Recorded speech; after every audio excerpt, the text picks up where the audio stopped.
You, John Fitzgerald Kennedy, do solemnly swear I, John Fitzgerald Kennedy, do solemnly swear that you will faithfully execute the office of President of the United States that I will faithfully execute the office of President of the United States and will, to the best of your ability, and will, to the best of my ability, preserve, protect, and defend the Constitution of the United States. preserve, protect, and defend the Constitution of the United States. So help you God. So help me God.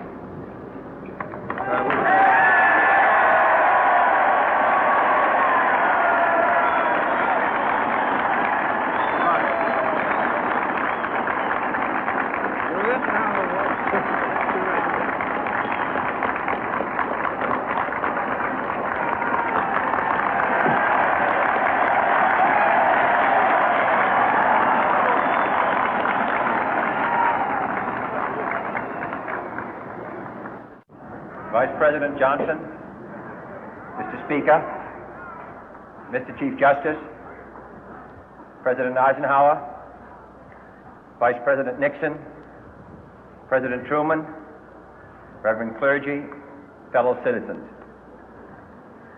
We observe today not a victory of party, but a celebration of freedom, symbolizing an end as well as a beginning, signifying renewal as well as change.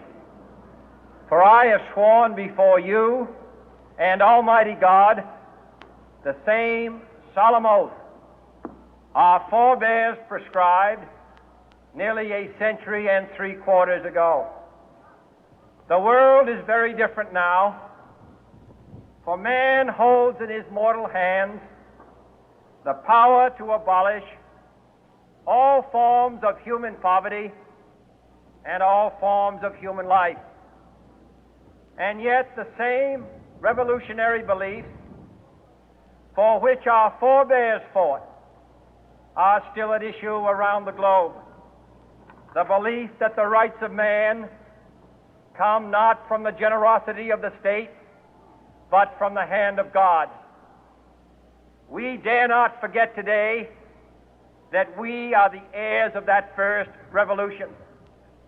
Let the word go forth from this time and place to friend and foe alike that the torch has been passed to a new generation of Americans born in this century, tempered by war, disciplined by a hard and bitter peace, proud of our ancient heritage, and unwilling to witness or permit the slow undoing of those human rights to which this nation has always been committed and to which we are committed today at home and around the world.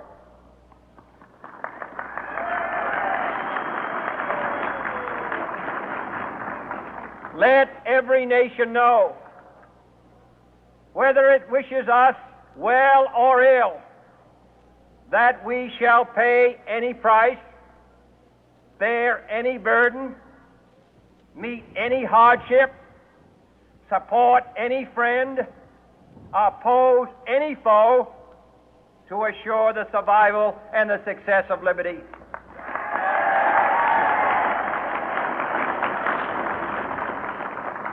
This much we pledge and more. To those old allies whose cultural and spiritual origins we share, we pledge the loyalty of faithful friends. United, there is little we cannot do in a host of cooperative ventures. Divided, there is little we can do, for we dare not meet a powerful challenge at odds and split asunder.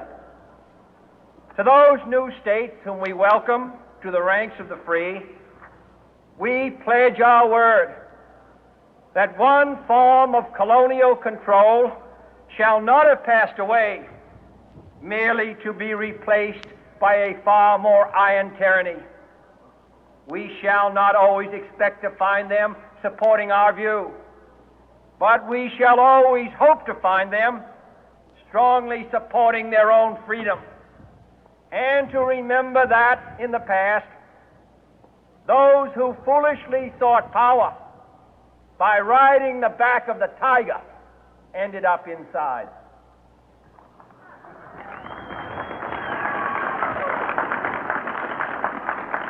To those people in the huts and villages of half the globe struggling to break the bonds of mass misery, we pledge our best efforts to help them help themselves for whatever period is required, not because the communists may be doing it, not because we seek their votes, but because it is right.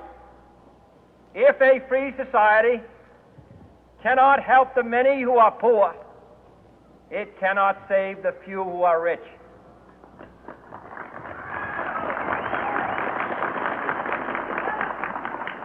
To our sister republics south of our border, we offer a special pledge to convert our good words into good deeds, in a new alliance for progress, to assist free men and free governments in casting off the chains of poverty. But this peaceful revolution of hope cannot become the prey of hostile powers. Let all our neighbors know that we shall join with them to oppose aggression or subversion anywhere in the Americas. And let every other power know that this hemisphere intends to remain the master of its own house.